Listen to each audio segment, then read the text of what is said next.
G ಕಾಯ್ದೆಯನ್ನ ರದ್ದುಗೊಳಿಸುವ ಮೂಲಕವಾಗಿ ಮನ್ರೇಗಾ ಮರುಸ್ಥಾಪನೆ ಆಗಬೇಕು ಅನ್ನುವಂತಹ ನಿಟ್ಟಿನಲ್ಲಿ ಕಾಂಗ್ರೆಸ್ ನಾಯಕರು ಹಮ್ಮಿಕೊಂಡಿದ್ದಂತಹ ಇವತ್ತಿನ ಹೋರಾಟ ಸದ್ಯ ರಾಜ್ಯಪಾಲರನ್ನ ಭೇಟಿಯಾಗಿ 26 ಕಾಂಗ್ರೆಸ್ ಮುಖಂಡರ ತಂಡ ಒಂದು ಮನವಿ ಪತ್ರವನ್ನ ಸಲ್ಲಿಕೆ ಮಾಡೋದಕ್ಕೆ ನಿರ್ಧಾರವನ್ನ ಮಾಡಿತು. ರಾಜ್ಯಪಾಲರ ಭೇಟಿ ಮಾಡಿದ್ದಾರೆ ನಾಯಕರು.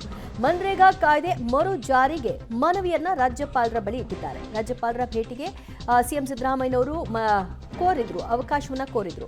ಅವರು ಅವಕಾಶವನ್ನ ಕಲ್ಪಿಸಿದ್ರ ಹಿನ್ನೆಲೆಯಲ್ಲಿ ಇವತ್ತು ಭೇಟಿ ಮಾಡಿದ್ರು. ಭೇಟಿಯ ನಂತರದಲ್ಲಿ ಮುಖ್ಯಮಂತ್ರಿಗಳು ಮಾತನಾಡೋ ಮೂಲಕವಾಗಿ ರಾಮನನ್ನ ಇಲ್ಲಿ ಜಪ ಮಾಡಲಾಗ್ತಿದೆ, ಯಾವ ರಾಮನೂ ಇಲ್ಲಿಲ್ಲ, ಒಟ್ಟಿನಲ್ಲಿ ಅವರಿಗೆ ಗಾಂಧಿ ಕಂಡ್ರಾಗೋಲ್ಲ, ಆ ಕಾರಣಕ್ಕಾಗಿ ಗಾಂಧಿ ಹೆಸರನ್ನ ಕೈಬಿಡಲಾಗಿದೆ ಮತ್ತು ರಾಜ್ಯಕ್ಕೆ ಹೆಚ್ಚುವರಿ ಹೊರೆಯನ್ನ ತಂದಿದ್ದಾರೆ ಅಂತೆಲ್ಲ ಆರೋಪಿಸಿದ್ರು.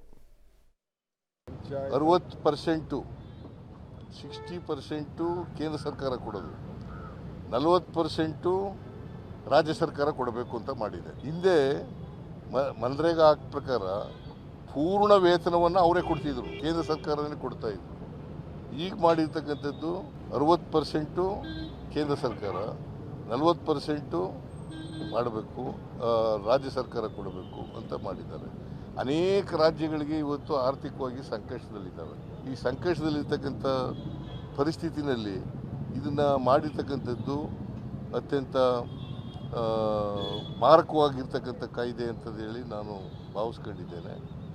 ಸೊ ಎಲ್ಲಕ್ಕಿಂತ ಭಾಳ ಮುಖ್ಯವಾಗಿ ಗ್ರಾಮೀಣ ಪ್ರದೇಶಗಳಲ್ಲಿ ಹಳ್ಳಿಗಾಡಿನ ಜನ, ಮಹಿಳೆಯರು, ದಲಿತರು, ಸಣ್ಣ ರೈತರು ಅವ್ರು ಏನು ಕೆಲಸ ಮಾಡ್ತಾಯಿದ್ರು, ಗಾಂಧೀಜಿ ಹೆಸರನ್ನ, ಮಹಾತ್ಮ ಗಾಂಧಿ ಹೆಸರನ್ನ ತೆಗೆದ ಮೇಲೆ ಇನ್ನು ಯಾಕೆ ಅಲ್ಲಿ ಕೂತ್ಕೊಳ್ತಾರೆ?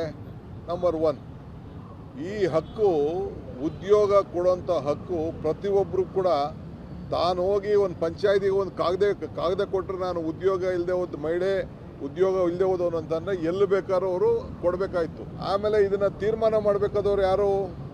ಪಂಚಾಯತಿಯವರು. ಈಗ ಡೆಲ್ಲಿಲಿ ಕೂತ್ಕೊಂಡು ತೀರ್ಮಾನ ಮಾಡ್ತಾರಂತೆ ಯಾರು ಕೂತ್ಕೊಂಡು ಎಲ್ಲಿ ಕೆಲಸ ಮಾಡಬೇಕು, ಎಲ್ಲಿ ಉದ್ಯೋಗ ಖಾತ್ರಿ ಯೋಜನೆ ನಡಿಬೇಕು ಅಂತೇಳಿ.